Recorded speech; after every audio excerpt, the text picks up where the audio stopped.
Halo guys, sobat-sobat yang sekalian, jumpa lagi dengan gua Om Bagus di sini. Dan kali ini kita bakal bahas salah satu faktor yang sering kali kita lupakan. Apalagi kalau masih mahasiswa, pasti nggak mikirin ini. Tapi di sisi lain, orang yang udah bekerja itu mikirin ini banget. Kayaknya tuh hidup kok nggak cuma uang aja ya. Coba kamu bayangin aja kamu ada di posisi di mana kamu itu kerja. Gaji itu sebenarnya bisa dibilang lebih dari cukup. Tapi mau ngantor kok males. Rasanya di kantor itu beban. Mau berangkat kantor itu berat banget. Oke, kali ini kita bakal bahas soal kebahagiaan, di mana kebahagiaan yang tidak terkait dengan uang. Jurusan-jurusan apa aja yang jurusannya itu bahagia tapi sebenarnya nggak banyak uang. Jadi happiness is more than just money. Oke, sebelum kita mulai video kali ini, di channel ini gue bisa bahas soal pendidikan tinggi dan korelasinya ke dunia karir. Buat kalian yang merasa konten macam ini bisa bermanfaat buat kalian, bisa merubah bagaimana kalian memandang dunia, khususnya dunia kerja, kalian bisa subscribe channel ini. Dan juga buat kalian yang merasa video ini bisa bermanfaat buat kalian atau mungkin teman kalian bisa like dulu videonya, terus share video ini ke teman kalian yang kira-kira membutuhkan ya.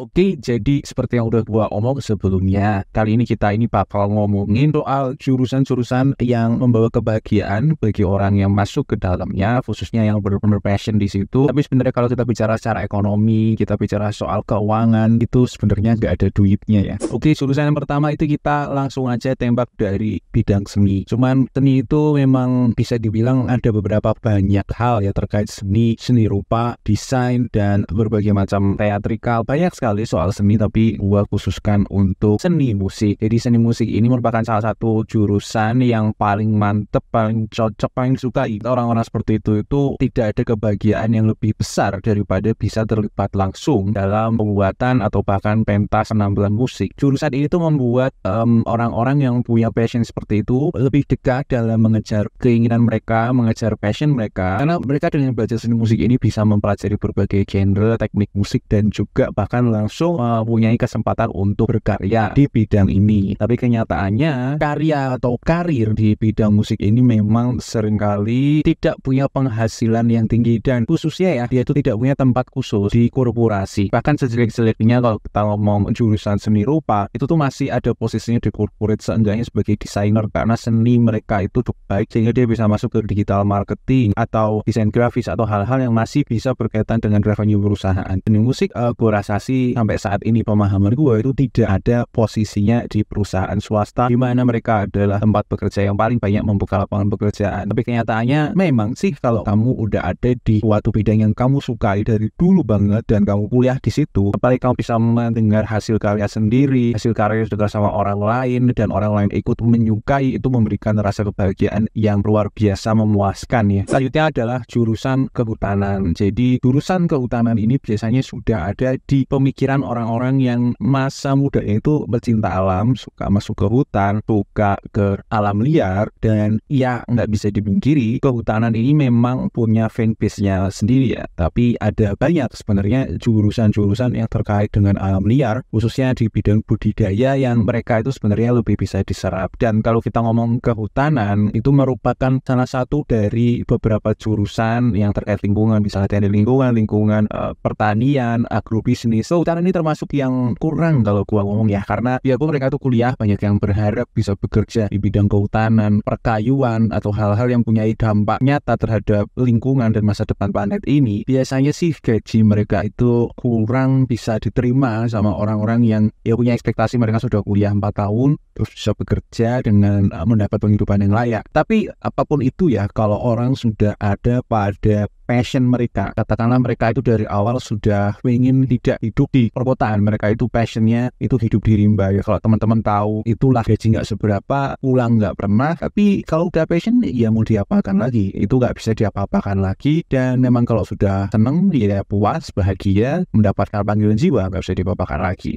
Nah, selanjutnya itu ilmu perpustakaan, di sekarang juga sudah dikenal sebagai kearsipan. Jadi memang perpustakaan ini merupakan gudang yang ilmu pengetahuan. Jadi para pustakawan itu memainkan peran penting ya dalam menjaga arsip-arsip sejarah, arsip ilmu yang memang itu banyak dari mereka yang masuk ke situ tuh karena mereka suka dengan buku atau suka dengan ilmu. Memang jurusan ini nggak bisa dinyatakan sebagai jurusan penjaga buku ya, tapi kenyataannya sih jurusan ini tuh memang biasanya dimasuki orang-orang yang mencintai buku, mencintai ilmu, dan mereka itu betah di perpustakaan. Kan nggak kepikiran ya kalau orang nggak betah di perpustakaan itu masuk jurusan ilmu perpustakaan. Kenyataannya pun orang-orang yang suka mempelajari berbagai macam bidang studi, biarpun bidang studi tidak praktis dan tidak menghasilkan suatu produk yang pasti, tapi kalau udah suka ya suka aja. Biarpun ya bisa dibilang orang-orang yang jadi pustakawan yang benar-benar ahli sudah lama itu ilmu mereka banyak sekali, tapi gajinya sepemahaman gua pun itu nggak besar. Apalagi kita bisa melihat kebanyakan perpustakaan itu yang punya institusi pendidikan atau institusi negara. Jadi memang kalau kita ngomong penggajian, institusi-institusi itu tuh nggak akan bisa memberikan gaji yang sangat kompetitif seperti di perusahaan-perusahaan yang memang kita kenal gaji itu besar gitu ya. Di sisi lain kalau mereka mau jadi arsiparis pun, arsiparis itu ya sama aja sih kerjanya di institusi pemerintahan, karena swasta kalau nggak diatur untuk pengarsipan ya mana tahu mereka ngarsip gitu. Tapi apapun itu kalau udah suka, udah di situ, udah merasa kerja itu nggak kayak kerja, ya itu menjadi nilai plus dan kepuasan yang luar biasa. Selanjutnya kita ngomong jurusan pendidikan. Ya jurusan pendidikan sebenarnya nggak perlu buat jelaskan panjang lebar lagi. Ya namanya jurusan pendidikan merupakan jurusan yang sangat dekat dengan keguruan, biarpun banyak juga sih orang yang masuk jurusan pendidikan karena disuruh orang tuanya tidak ingin jadi guru, sehingga mereka mengambil jurusan pendidikan yang masih agak praktis, sehingga ketika mereka lulus, katakanlah lulus sarjana, mereka nggak jadi guru. Tapi di sisi lain ketika memang orang itu sudah suka sekali dengan keguruan, apalagi guru itu memberikan, kalau di agama Islam itu amal jariah, jadi ketika mereka sudah menjadi pengajar, mereka itu sudah nggak mikir lagi masalah gaji. Biarpun ya memang kalau kita ngomong banyak sekali guru honorer yang digaji itu sangat rendah, tapi itu sebenarnya permasalahan klasik di negeri kita, nggak cuma di guru, di tenaga kesehatan pun juga sama. Tapi intinya sih kalau gua ngomong orang yang gue sendiri kenal ya, orang-orang yang punya ketimpangan ekonomi di rumah tangganya, misalnya istrinya guru, terus suaminya dokter, atau mungkin suaminya manajer di perusahaan besar, istrinya guru, ya itu karena memang menjadi seorang pengajar itu merupakan suatu hal yang kita banggakan, bermanfaat khususnya untuk anak-anak kita. Jadi nggak serta-merta kita ngomong masalah uang ya kalau kita mau bicara keguruan atau pendidikan. Selanjutnya adalah jurusan sastra. Jadi jurusan sastra ini sebenarnya orang-orang yang masuk ke sini tuh mirip kali dengan jurusan perpustakaan ya. Di mana jurusan sastra ini memang kebanyakan dimasuki orang-orang yang mencintai karya sastra. Iya, namanya juga sekali lagi udah ngomong dari hidup sebenarnya alasannya dengan jurusan perpustakaan yang namanya jurusan sastra ini mempelajari beberapa hal yang mereka nikmati, misalnya membaca, menulis karya sastra, memahami berbagai macam perspektif, ide, dan kadar emosional yang diperoleh dari berbagai macam karya sastra. Kalau orang sudah passion, ya mereka akan happy-happy aja di bidang itu. Meskipun gue bisa ngomong karir di bidang sastra ini, itu ya kalau menjadi sastrawan itu memang sangat panjang prosesnya. Kalaupun sudah jadi sastrawan juga ya salary atau penghidupan yang diberikan itu tidak selalu memberikan sesuatu yang kemungkinan besar itu juga kurang memuaskan, dan kebanyakan orang urusan sastra pun juga tidak studi lanjut. Banyak mereka sekedar menjadi asisten, translator, interpreter, atau mungkin jadi guru. Karena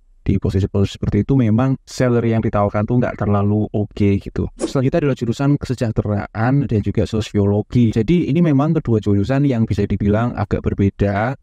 Kesejahteraan sosial itu bisa dibilang lebih praktis daripada sosiologi sebagai ilmu. Mungkin kesejahteraan sosial itu bisa diimplementasikan sebagai manajemen, sosiologi sebagai ekonomi kalau di bidang perekonomian. Namun intinya kedua jurusan ini tuh memberikan orang-orang itu kesempatan untuk memahami dan juga memberikan mereka kemungkinan untuk mengatasi berbagai macam permasalahan sosial yang ada di negeri ini. Jadi memang kalau kita ngomong sosial itu adalah tanggung jawab dari negara atau institusi-institusi non-profit yang mereka memang tujuannya ada untuk membantu orang. Jadi tidak mencari uang ya. Prinsip ini tuh tidak sejalan dengan korporasi, di mana yang kita ngomong perusahaan, korporasi itu yang biasanya lah yang memberi gaji besar. Dan kalau kita ngomong masalah ini, ya sudah, mau diapakan juga yang namanya jurusan sosial ini akan mengikuti standar dari institusi publik, institusi negara, institusi non-profit. Dan biarpun yang udah gue jelaskan tadi, di mana orang-orang ini berkontribusi besar untuk masyarakat, tapi penggajian mereka tentu saja akan di bawah standar private atau standar swasta atau perusahaan. Ya, tapi sekali lagi,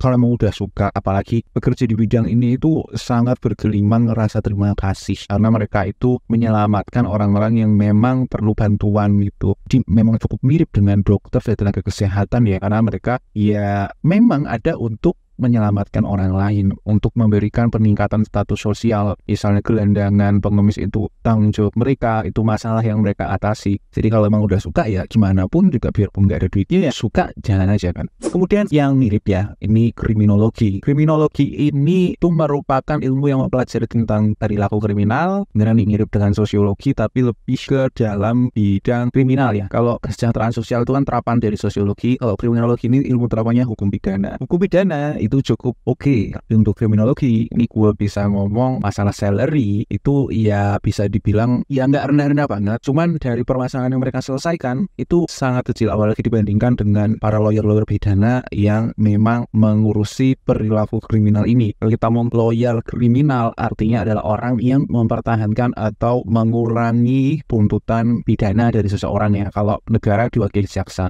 Kriminologi ini biasanya ada di sisi ahli. Kalau kita bicara saksi ahli itu biasanya larinya dari kriminologi, dan untuk menjadi saksi ahli pun itu prosesnya cukup panjang. Banyak dari mereka pun juga nggak sampai menjadi saksi ahli ya lulusan kriminologi ini. Ya, mereka lebih menjadi analis, mungkin menjadi private investigator, dan di situ memang kalau dibandingkan dengan orang berlisensi hukum itu mereka salary-nya itu bisa dibilang tidak oke. Tapi mereka sendiri secara manfaat, secara filosofis itu sangat membantu penegakan keadilan, dan itu sendiri memang sering sih orang-orang seperti ini itu baperan gitu ya, karena mereka pegang suatu kasus yang dia tahu siapa yang benar dan siapa yang menang. Jadi memang agak sulit apalagi kita bicara di Indonesia ini. Tapi intinya sih kalau masalah kriminologi ini mereka menjadi mendapatkan sesuatu yang tidak bisa didapatkan oleh seorang lawyer, yaitu kebahagiaan dan kepuasan yang benar-benar putih gitu ya. Nggak seperti lawyer, tapi ya kalau kita ngomong soal salary ya itu lagi kembali lagi mereka di bawah profesi sejawat atau sepantaran mereka gitu. Oke, kurang lebih itu list dari gue, dan kalau kalian masih ada pertanyaan silahkan kalian tulis aja di kolom komentar. Kalau kalian merasa nggak setuju, merasa gua ngawur, ya udah dislike aja, gua nggak masalah. Kalau kalian merasa cocok dengan video ini, jangan lupa buat like videonya. Kalau merasa cocok dengan channel ini ya jangan lupa subscribe channelnya. Dan kurang lebih itu dari gua, dan see you in the next video. Bye bye.